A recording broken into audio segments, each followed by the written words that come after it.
भारत की वायुसेना हमेशा से देश की सुरक्षा की सबसे मजबूत ढाल रही है। सीमाओं पर खड़े जवानों की हिम्मत, आधुनिक हथियारों का संयोजन और रणनीतिक तैयारियां ही देश की संप्रभुता की गारंटी रही हैं। लेकिन बदलते वैश्विक परिदृश्य, तेजी से उभरती हवाई तकनीक और पड़ोसी देशों की बढ़ती हवाई क्षमताओं के मद्देनजर भारतीय वायुसेना ने अपने बेड़े को आधुनिक बनाने और बहुपक्षीय क्षमता से लैस करने का एक ऐतिहासिक निर्णय लिया है। यही कारण है कि अब भारत 1.66 लाख करोड़ रुपए के MRFA प्रोजेक्ट के तहत 114 नए मल्टी रोल फाइटर जेट्स खरीदने जा रहा है। MRFA का पूरा नाम मल्टी रोल फाइटर एयरक्राफ्ट है, जिसका उद्देश्य भारतीय वायुसेना की क्षमता को बहुआयामी बनाना है।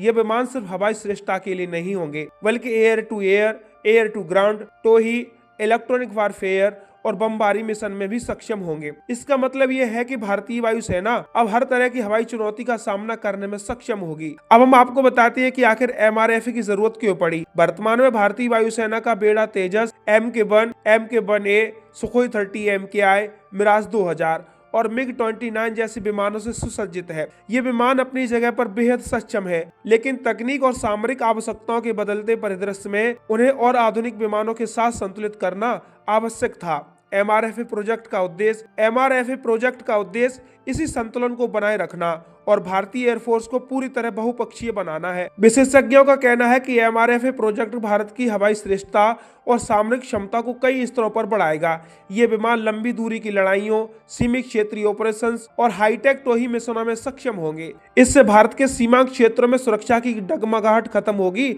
और देश का दबदबा बढ़ेगा। MRFA प्रोजेक्ट में भारत ने वैश्विक विमान निर्माता कंपनियों के साथ बातचीत शुरू की है। संभावित विमानों में शामिल है डसॉल्ट राफेल। फ्रांस का यह विमान उच्चतम एवियोनिक्स, ऐसे रडार और बियॉन्ड विजुअल मिसाइलों के लिए सक्षम है। Boeing FA-18 super hornet. America का यह बहुपक्षीय विमान लंबे समय से विश्वसनीय रहा है और हाईटेक इलेक्ट्रॉनिक वॉरफेयर में सक्षम भी है। Lockheed Martin F-21। यह विमान विशेष रूप से भारतीय जरूरतों के अनुसार तैयार किया जा रहा है, जिसमें सुपरसोनिक क्रूज और स्टील तकनीक शामिल है। Eurofighter typhoon. यूरोप का यह उच्च गति, अत्याधुनिक रडार और लंबी दूरी की मिसाइलों के लिए उपयुक्त है। सैब ग्रिपेन EF। स्वीडन का यह हल्का और अत्याधुनिक विमान कम ईंधन खपत में भी लंबी दूरी की लड़ाई करने में सक्षम है। इन विमानों में उच्चतम तकनीकी विशेषताएं शामिल हैं, जैसे कि ऐसे radar, electronic warfare system, supersonic cruise, वायु से हवा और वायु से ग्राउंड मिसाइलों की क्षमता। इसका मतलब है कि भारतीय पायलट हर चुनौती का सामना करते हुए उच्चतम प्रदर्शन कर सकते हैं।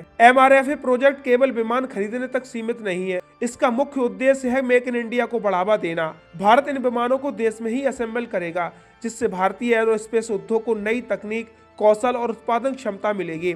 यह कदम देश के लिए रक्षा उत्पादन, रोजगार और तकनीकी आत्मनिर्भरता की दिशा में बेहद महत्वपूर्ण है। विशेषज्ञों का मानना है कि MRFA प्रोजेक्ट से भारत और वैश्विक एयरोस्पेस उद्योग में नया नाम बनेगा। यह केवल एक सौदा नहीं, बल्कि देश की रक्षा और तकनीक के लिए एक लंबी अवधि की रणनीति है। MRFA प्रोजेक्ट का सबसे बड़ा असर होगा भारत पाकिस्तान सीमा और क्षेत्रीय सुरक्षा पर। पाकिस्तान पहले से ही इस सौदे की खबर से चिंतित है। भारतीय वायुसेना की नई क्षमता उनके रणनीतिक संतुलन को प्रभावित करेगी। ये विमान उच्च गति, लंबी दूरी की मिसाइलें और बहुपक्षीय क्षमताएं दुश्मन की योजनाओं को पहले ही असफल कर देंगी। विशेषज्ञों का कहना है कि MRF के आने के बाद भारतीय एयरफोर्स की ऑपरेशनल रेडीनेस कई गुना बढ़ जाएगी। सीमा पर एयर डोमिनेंस बनाए रखने की क्षमता के कारण किसी भी संकट की स्थिति में भारत जल्द और प्रभावी प्रतिक्रिया दे सकेगा। अब हम बात करते हैं इनकी तकनीकी खूबियां और सामरिक लाभ की। अत्याधुनिक ऐसे रडार और सेंसर जो दुश्मन की गतिविधियों को तुरंत पता लगा सके। सुपरसोनिक क्रूज जो लंबी दूरी के मिशनों में समय बचाएगा। स्टील तकनीक जिससे विमान रडार से छिपा रहेगा। वायु से हवा और वायु से ग्राउंड मिसाइलें जो दुश्मन की स्थिति के अनुसार लक्ष्य को भेदने में सक्षम होगी। इन खूबियों के कारण भारतीय पायलट मिशनों को अधिक सटीकता और प्रभावशीलता के साथ अंजाम दे सकेंगे। यह केवल एक तकनीकी उन्नति नहीं है, बल्कि देश की सामरिक ताकत में भारी वृद्धि है। अब हम आपको बताते हैं कि आखिर वैश्विक स्तर पर इसका क्या प्रभाव होगा। MRFA प्रोजेक्ट केवल भारतीय स्तर तक सीमित नहीं है, यह वैश्विक रक्षा तकनीक और अंतर्राष्ट्रीय रणनीतिक संतुलन में भारत की स्थिति को भी मजबूत करेगा। विमान उत्पादन, असेंबली और रडार टेक्नोलॉजी में भारत की विशेषज्ञता बढ़ेगी। इससे भारत केवल हथियारों का उपभोक्ता नहीं, बल्कि एक सक्रिय निर्माता बन जाएगा। संक्षेप में अगर कहा जाए तो MRFA प्रोजेक्ट एक सिर्फ विमान सौदा नहीं है, यह भारत की हवाई शक्ति, आत्मनिर्भरता, तकनीकी उन्नति और वैश्विक प्रभाव का प्रतीक है। आने वाले वर्षों में ये 114 नए multi role fighter jets Bharat की आकाश सीमा पर अपनी ताकत का प्रदर्शन करेंगे। इनके आने से देश की सुरक्षा में नया युग स्थापित होगा और भारत की रक्षा क्षमताएं पहले से कहीं अधिक सशक्त और प्रभावी होंगी। MRFA प्रोजेक्ट यह साबित करता है कि भारत अब केवल अपने सुरक्षा हितों के लिए काम नहीं कर रहा है, बल्कि वैश्विक रक्षा और तकनीकी स्तर पर भी खुद को मजबूती से स्थापित कर रहा है। ये विमान भारत के लिए भविष्य की सुरक्षा, तकनीकी आत्मनिर्भरता और सामरिक प्रभुत्व का प्रतीक होंगे।